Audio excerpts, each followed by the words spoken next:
अस्सलाम वालेकुम गाइस, मैं हूं आतिफ और आप देख रहे हैं आतिफ ऑफिशियल यूट्यूब चैनल। आज मैं आपको हज़रत इमाम जाफ़र रज़ियल्लाहु अन्हु के मौज़े के बारे में बताऊंगा। किसी शहर में एक लकड़हारा रहता था जो जंगल में लकड़ियां काट कर फ़रोख्त करता। वो मुश्किल अपने बच्चों का गुजारा करता था। हालात बहुत ख़राब थे, तंग आकर लिहाजा दूसरे शहर में चला गया। 12 साल गुजर गए। इस दौरान इसने ना अपने बच्चों को कुछ भेजा और ना उनकी खबर ली।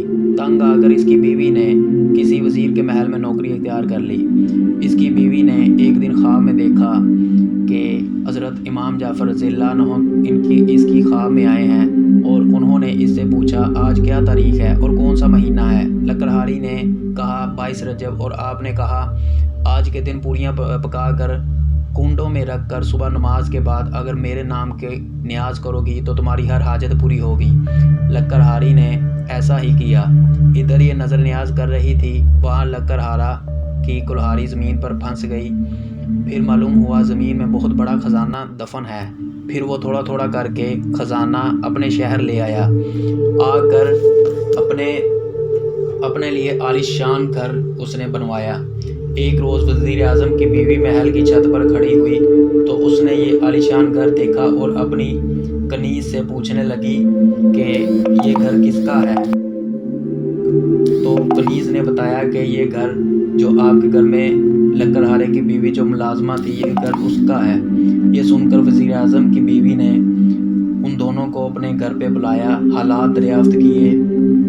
उन्होंने तमाम हालात बताए, मगर वज़ीर आज़म की बीवी को उन पर यकीन ना आया और वो उल्टा ये सोचने लगी कि शायद इन्होंने चोरी की होगी। इतनी बात सोचने की देर थी कि उसी वक्त वज़ीर आज़म पर मुसीबत आ गई। इनकी वजारत के दुश्मन ने वज़ीर आज़म के ख़िलाफ़ बादशाह को चुगली लगा दी कि यह हिसाब किताब ठीक नहीं करता, और ये बात साबित होने पर इसको बादशाह ने वजारत से निकाल दिया। वो दोनों भूखे प्यासे जा रहे थे कि वहाँ इनको तरबूज का खेत नज़र आया। वज़ीर आज़म ने अपनी बीवी से 2 दरम जो कि उसके पास यही रह चुके थे उससे एक तरबूज खरीद लिया और उसे अपने रुमाल में बांध कर कोई अच्छी सी जगह को तलाश करने लगा कि वहाँ पे बैठ के चलो खाएंगे। इसी रोज़ शहज़ादा जो कि बादशाह का शहज़ादा शिकार पर निकला हुआ था, रात भर घर न आया तो बादशाह के पूछने पर इसी वज़ीर ने, जिसने वज़ीर आज़म की चुगली की थी, बादशाह को कहा कि वज़ीर आज़म ने शहज़ादे को कत्ल कर दिया है। ये सुनकर बादशाह ने सिपाही भेजकर उन दोनों को बुलवाया। अभी तक उन्होंने तरबूज को नहीं खाया था बल्कि वैसे ही रुमाल में बांधा हुआ था। बादशाह ने उनके हाथ में रुमाल देखा और देखा कि इसमें खून निकल रहा है। रुमाल खोला तो इसमें शहज़ादे का सर था। तो बादशाह ने बोला रात भर इनको कैद करो और दिन को कत्ल कर दो।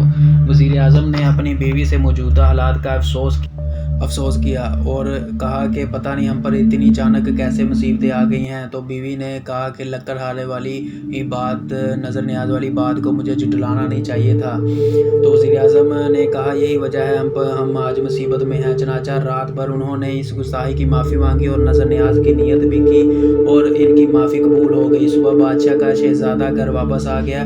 इसके बाद बादशाह ने वज़ीर आज़म और इसकी बीवी को तलब किया और इस मौइज़ा पर पूछा तो उन्होंने फिर हज़रत इमाम जाफ़र सादिक़ रहमतुल्लाह का मुकम्मल किस्सा बताया। तो फिर बादशाह भी ईमान ले आया। लिहाजा फिर उस चुगलखोर वज़ीर को निकाल कर फिर वज़ीर आज़म को दोबारा बहाल कर दिया।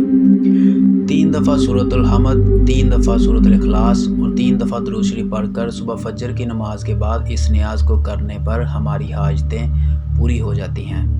तो गाइज़, कैसी लगे मेरी आज की ये वीडियो? आपसे गुजारिश है कि मेरे इस चैनल को सब्सक्राइब करें और अपनी राय का इजहार कमेंट सेक्शन में ज़रूर करें।